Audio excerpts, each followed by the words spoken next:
एक मिनिट यार, स्टॉप कर. यानंतर आमचे दुसरे एक मिनिट यार.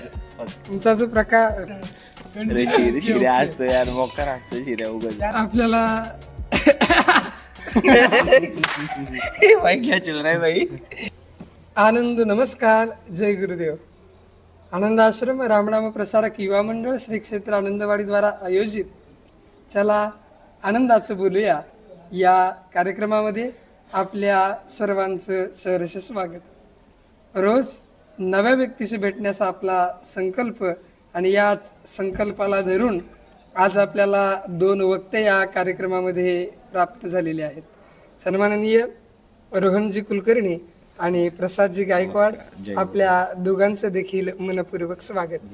तर प्रारंभी आमचे रोहन गुरुजी, जे की याज्ञिक कर्मही करतात आणि IT क्षेत्रात जॉबला देखील आहेत, तर आपण प्रारंभी त्यांच्याकडे वळूया. आमच्या सर्व श्रोत्यांना तुम्ही आपला परिचय थोडक्यामध्ये करून द्यावा ही विनंती आहे. नमस्कार, मी रोहन विनायक कुलकर्णी.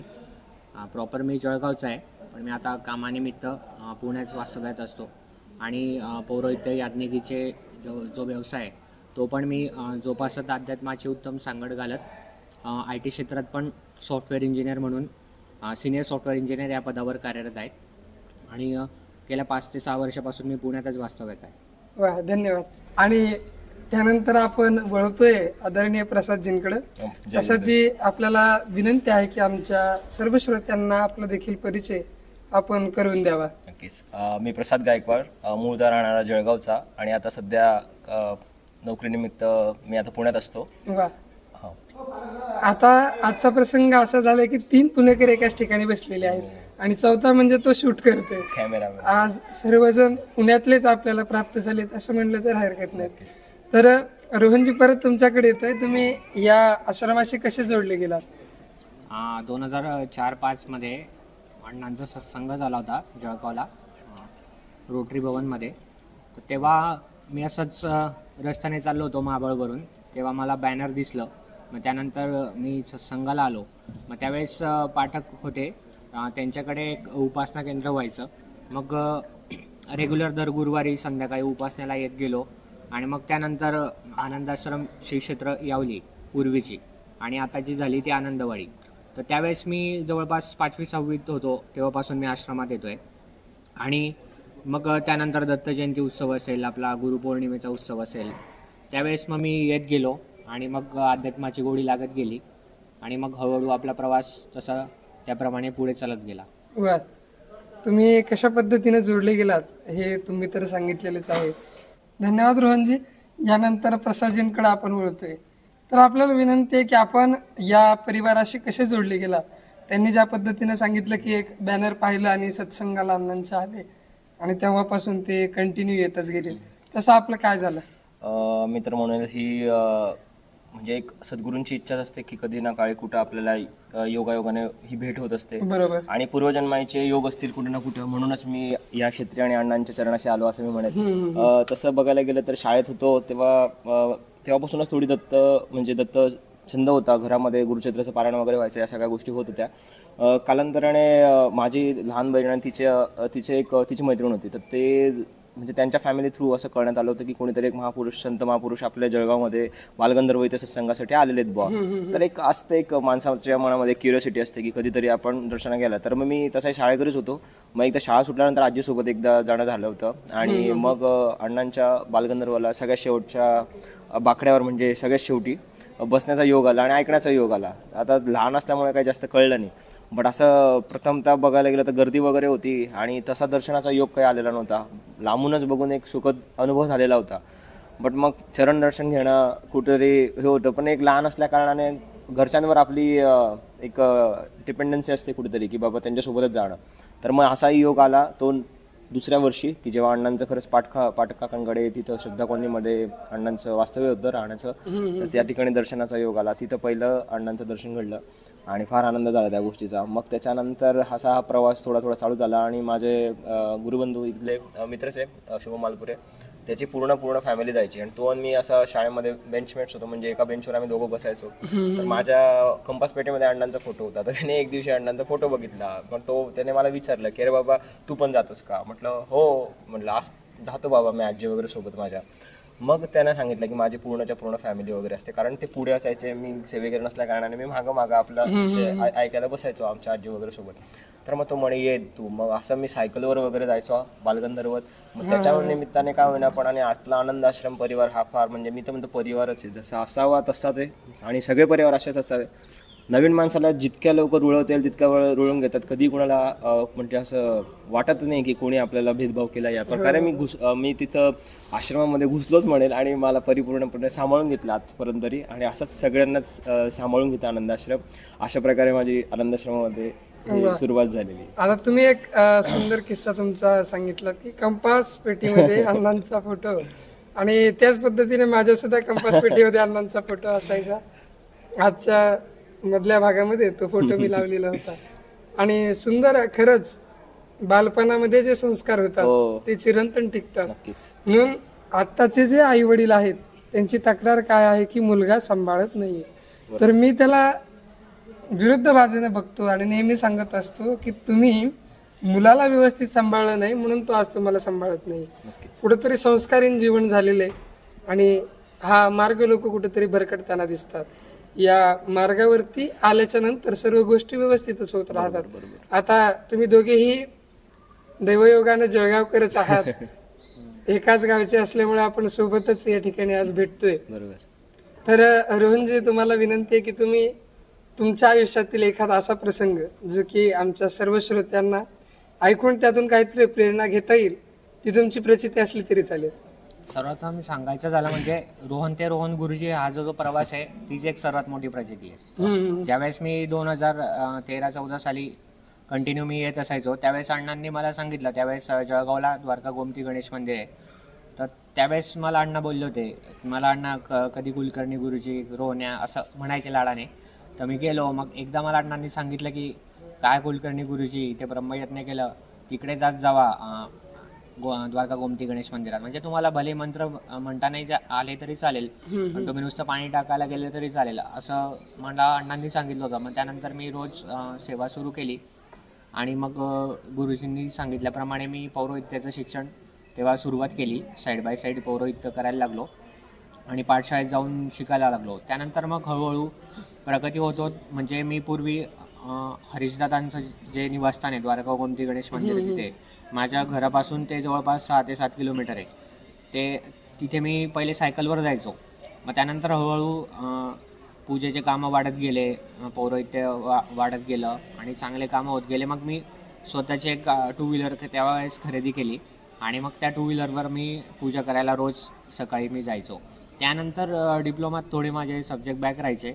मग नंतर म्हटलं अरे गणपती बुद्धीची देवता आहे, आपण गणपतीची उपासना केली तर आपली आध्यात्मिक पण आणि बौद्धिक प्रगतीसुद्धा होणारच.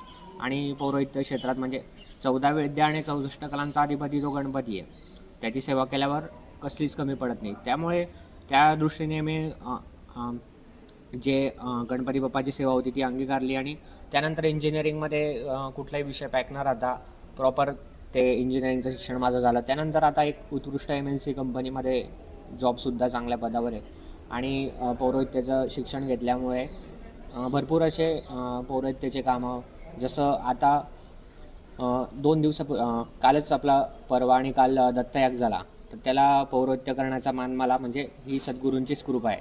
म्हणजे पौरोहित्य करायला मला मिळालं हे मी माझं भाग्य समजतो. गेले 4-5 वर्षापासून दत्तयागाचं पौरोहित्य मला म्हणजे त्या अण्णांनीच गुरुकृपाच आहे ती एक प्रकारे, तर ती त्या पदावर बसवलं ही अण्णांचीच कृपा आहे. तर मी रोहन ते रोहन गुरुजी होण्यापर्यंतचा जो प्रवास हीच एक मोठी प्रचिती आहे माझी, मी हे सांगू इच्छितो. सुंदर. तुमचा जो प्रवास आहे तो तुम्ही अगदी काही सेकंदात सुरुवातीपासून ते शेवटीपर्यंत रेखाटलात. ऐकून छान वाटलं.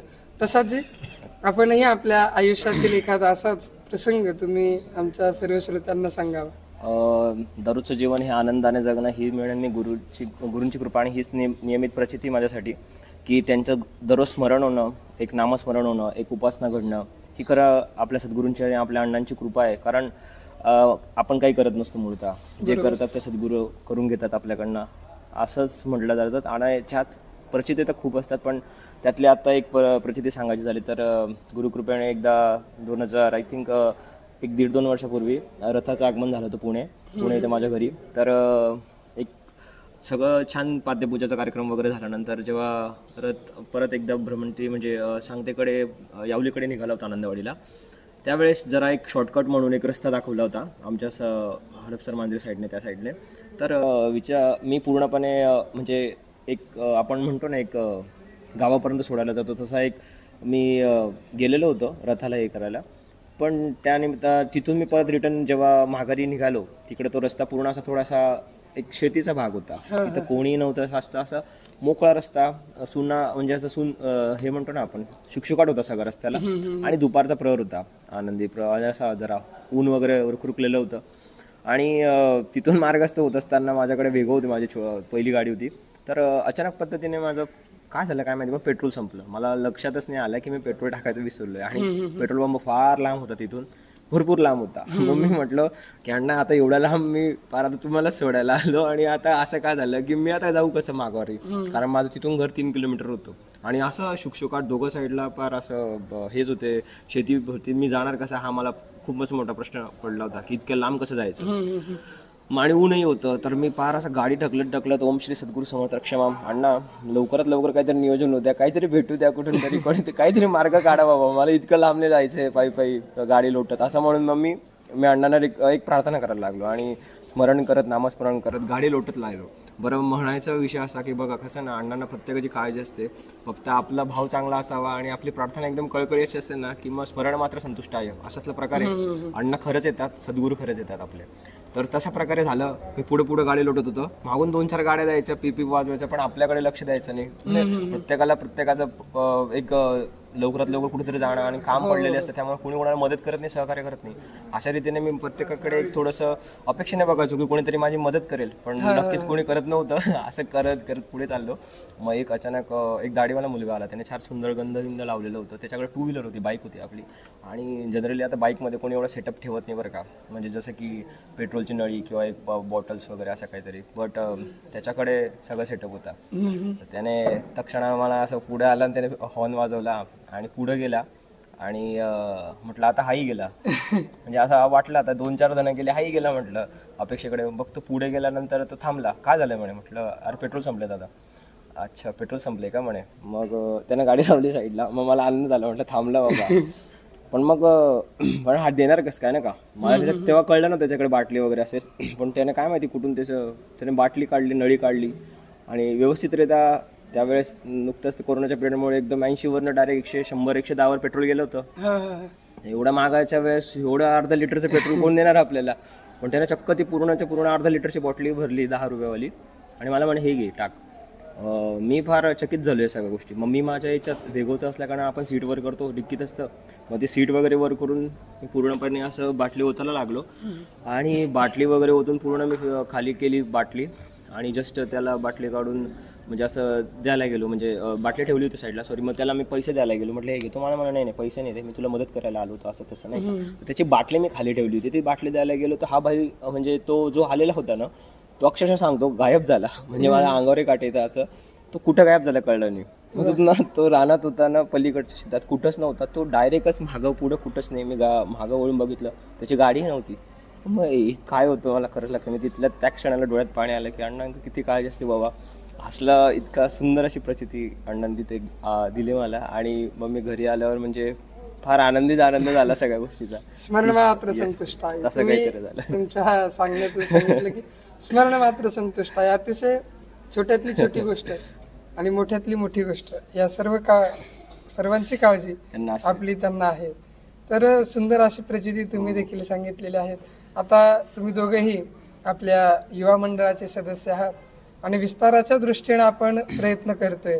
तर या या विषयावर तुमच्या दोघांकडूनही मला ऐकायचं की विस्ताराच्या दृष्टिकोनातून आपण सर्व युवा मंडळाला काय प्रेरणा संदेश द्याल?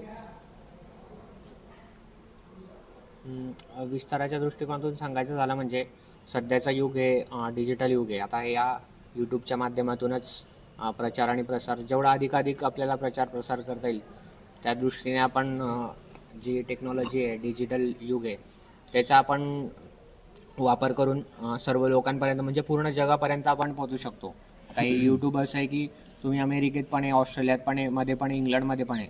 आता आपले बरेचसे वगैरे अमेरिकेत वगैरे पण आहेत, तर त्यांना तिथे बसल्या बसल्या इथलं दर्शन होऊ शकतं. तर त्याच्यावर आपण अधिकाधिक त्याचा वापर करून सोशल मीडियाचा वापर करून प्रचार प्रसार हा अधिक करू शकतो.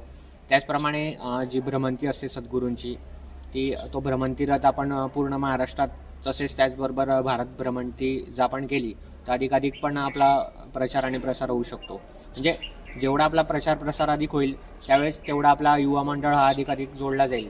आणि युवा वर्गाला मेन जे आध्यात्मिक जे धडे आहेत म्हणजे अध्यात्माचं ज्ञान युवा वर्गाला व्हायला पाहिजे.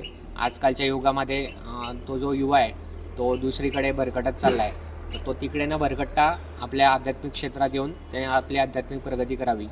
त्यासाठी भारत भ्रमण आणि हे डिजिटल युग त्याच्यानुसार प्रचार प्रसार करावा आणि अधिकाधिक आपलं जे असेल प्रचार प्रसार तो वाढवावा. त्यानंतर त्यांना प्रेरणादायी होईल असं कार्य करावं आणि त्यांना अध्यात्म आणि विज्ञानाची सांगड घालून म्हणजे आजकालची जी पिढी आहे, आता मी बऱ्याच ठिकाणी पूजेला जातो तर त्या ठिकाणी घरामध्ये एक इंग्रजी मीडियममधला एक युवा वर्ग असतो ज्यांचं 5वी 7वी 8वी 10वी 11वी असं इंग्रजी माध्यमातलं शिक्षण चालू असतं. पण सांगायला अत्यंत खेदजनक वाटतं ज्यावेळेस आपण त्यांना सांगतो पूजेला बसलेले असतात 3 वेळेस पाणी प्राशन करा किंवा आचमन करा, त्यावेळेस ते आम्हाला प्रश्न विचारतात गुरुजी प्राशन करा म्हणजे काय. म्हणजे त्यांना ते इंग्लिशमधून समजून सांगावं लागतं. ते कुठेतरी आपलं भाषा आणि आपली संस्कृती यांचा ऱ्हास होत चालला आहे. तर तो तसं होऊ न देता म्हणजे हे खरं तर त्यांच्या पालकांनी हे त्यांना शिकवायला पाहिजे असतं, पण अधिकाधिक म्हणजे त्यांच्या पालकांना पण ट्रेन करण्याची गरज आहे. आणि पालकांनी आपल्या मुलांकडे म्हणजे खास करून जो युवा वर्ग आहे आता जे 2री 3री 5वी 10वी 12वीपर्यंत म्हणजे जवळपास 8-9 वर्ष वयोगटात ते 8-9 ते 20 हा जो मधला जो वयोगट आहे ज्यावेळेस कॉलेजचं शिक्षण शालेय शिक्षण घेत असतो विद्यार्थी, त्यावेळेस जर त्याला आध्यात्मिकतेची जोड मिळाली, त्याला धर्मशिक्षणाचे जर धडे मिळाले तर तो उत्तम प्रकारे पुढचा साधक बनू शकतो. आणि आजचा जो देशातला युवा आहे तोच पुढची पिढी घडवू शकतो. तर त्यांना ते जे धर्मशिक्षण प्रशिक्षण आहे ते जर दिलं, त्यांना 2-4 मंत्र शिकवले किंवा आपली जी संस्कृती आहे त्या बाबतीचं त्यांना ट्रेन केलं तर ते पण एक उत्तम ठरू शकतो. म्हणजे तो आपल्या आनंदाश्रम जे ज्ञानपीठ होणार आहे त्याचा तो मूळ पाया राहील. म्हणजे आजचा जो युवा आहे प्रयत्न करतोय की आपण काय करायचं आहे तर त्या दृष्टीने पण एक अंमलबजावणी आपण करू शकतो. असे 2-3 मी तुम्हाला जे माझ्या मनात इच्छा होत्या. संस्कृती याला धरून चालणार आपला आनंदाश्रम आणि अध्यात्म म्हणून सांगण्याचा उद्देश हा आहे की तुम्ही जेवढ्या गोष्टी सांगितल्यात या सर्व गोष्टी कुठे मिळतील तर आनंदाश्रम. त्यामुळे तुमचा मूळ उद्देश असा असावा की मला वाटतं की सर्वांनी आपण आनंदाश्रम यावं जेणेकरून ह्या सर्व गोष्टी आपल्याला ज्ञात होतील. कारण माहिती असल्याशिवाय आपल्याला हे करणं शक्य नाहीये. प्रसादजी, आता तुमच्याकडे तर तुम्ही काय सांगू इच्छेल? नक्कीच आपलं जसं आता काल गुरुजींनी प्रवचनात सांगितल्याप्रमाणे की संस्कार, संस्कृत आणि संस्कृती ह्या 3 गोष्टी हे 3 फार महत्त्वाचे आणि ह्याला अनुसरूनच आपला आनंदाश्रम आता सध्या प्रगतीपथावर आहे आणि खरंच आपण एक चांगल्या डेव्हलपमेंटमध्ये चाललेलो आहे आणि होणार नक्कीच सगळ्या गोष्टी. तर आपल्या युवा वर्गाला आणि युवा पिढीला आपल्याला सांगणं असायचं की आपलं आचरण एवढं सुंदर पाहिजे म्हणजे आनंदाश्रमाचं सेवेकरी म्हणून एक प्रामुख्याने असं उठून दिसायला पाहिजे आपण 4 लोकांमध्ये, जेणेकरून लोकांनी म्हटलं पाहिजे की अरे हा याचे सद्गुरू यांचे गुरु आहेत आणि हा त्या संप्रदायातला आहे, त्याचे उपासना वगैरे ज्या काय स्मरण नामस्मरण करतो ते कोणीतरी बघितलं की त्यांना सुद्धा आनंद वाटायला पाहिजे की नाही हा त्या तत्वाशी जोडला गेलेला आहे आणि हा परिपूर्ण त्या म्हणजे ते एक म्हणतो ना आपण आजचा शब्द छान की फॉलो करतोय. तर वरच्यावर फॉलो नसायला हे आतूनही फॉलो असायला पाहिजे आणि ही म्हणजे ती एक आपण ही समर्पित एक कृतज्ञता भाव आपण ह्या आनंदाश्रमाबद्दल ठेवायला पाहिजे की जमेल तितक्या लोकांना आपण जोडायला पाहिजे. आपण जो आनंद आत्मिक आनंद घेतोय तो सगळ्यांना वाटायला शिकायला पाहिजे. आणि हे जमणार केव्हा, जेव्हा खरंच आपण आनंदी असू. आणि अवडंबर करायचं नाही आपल्याला कधीच. आपल्या सद्गुरूंनी, आपल्या अण्णांनी कधी सांगितलं की अवडंबर करायचं नाही, पण ज्यातल्या त्यात आणि व्यवस्थित दाखवायचं की समोरच्याला वाटायला पाहिजे की नाही बाबा म्हणजे हा शिकतोय काहीतरी, हा सुसंस्कृत आणि कुठल्या तरी चांगल्या म्हणजे एक आश्रम वगैरे असं काही नाही. आश्रम म्हटलं की काही लोकांना तर बऱ्याच काही गोष्टी वाटतात की काहीतरी वेगळंच चाललंय, पण आपला आश्रम तर म्हणजे मी तर म्हणतो की फक्त आनंद आणि आनंद वाटण्यासाठीच आलेला आहे. या इथं मिळणारं प्रेम, जिव्हाळा, वात्सल्य हे खरंच अति म्हणजे कुठं मिळणार नाही. हे खूप अगणित आणि भारी आहे सगळ्या गोष्टी. इथं कोणाचं जात म्हणजे अण्णा म्हणतं की एकमेव जात मानव जात. कधी तुम्हाला कोणाची जात पात विचारणार नाही, धर्म विचारणार नाही. तर मी प्रत्येक युवा वर्गाला सांगेल की खरंच आनंद घ्यायचा असेल आणि आपला हिंदू परंपरा, हिंदू सण उत्सव जे काय असेल म्हणजे तुमच्या आयुष्याचं जर सार्थक करून घ्यायचं असेल तर नक्की आनंद आश्रमीला जोडा, भरपूर आनंद घ्या आयुष्याचा, एवढं सांगू इच्छितो. बरोबर, तुम्ही अतिशय सांगितलं की आनंदाश्रमचा सेवेकरी ओळखला गेला पाहिजे. आता याच दृष्टीनं कालच मला एक अनुभव आला. मी पुण्यामध्ये होतो आणि चकोट करून आलो आणि चकोट करून आल्याच्या नंतर माझी शेंडी मोकळी सोडलेली होती आणि हॉस्टेलच्या गेटमधून मी आतमध्ये प्रवेश केला. सुरक्षा रक्षक त्या ठिकाणी बसलेले होते. माझं बायोमेट्रिक होतं, मग ते काय मला विचारण्याचा त्यांचा अधिकार नव्हता. बायोमेट्रिक केलं आणि मी जाऊ लागलो. त्या काकांनी मला आवाज दिला, अरे दादा म्हणले हे नेमकं काय आहे. म्हणजे सांगण्याचं उद्दिष्ट एवढंच आहे की आपण आपली संस्कृती जपत नाहीयेत. बरोबर, म्हणजे आपल्याच महाराष्ट्रामध्ये आपल्याला सांगावं लागतं की हे हिंदू धर्माचे संस्कार आहेत, हे व्हायला नको. तर हे सर्वांनी जर फॉलो केले तर अशी वेळ येणार नाही असं मला वाटतं. अतिशय सुंदर तुम्ही दोघांनी माहिती दिली. आपल्या दोघांचेही मी मनपूर्वक आभार मानतो. आदरणीय रोहन कुलकर्णी आणि प्रसादजी गायकवाड या दोघांनीही आज आपल्या कार्यक्रमात येऊन सुंदर असं मार्गदर्शन केलं, याबद्दल आपण यांचे धन्यवाद मानूयात. आणि ही मुलाखत अगदी शेवटीपर्यंत पाहिलेले सर्व श्रोते यांचे देखील मनपूर्वक आभार मानतो. आणि आनंदाश्रम सत्संगधारा या यूट्यूब वाहिनीला सबस्क्राईब करावं आणि जास्तीत जास्त लोकांपर्यंत हा व्हिडिओ पोहोचवावा अशी विनंती करतो. आणि या भागातून आपणा सर्वांचा इथेच निरोप घेतो. मनपूर्वक धन्यवाद. जय गुरुदेव, जय श्रीराम.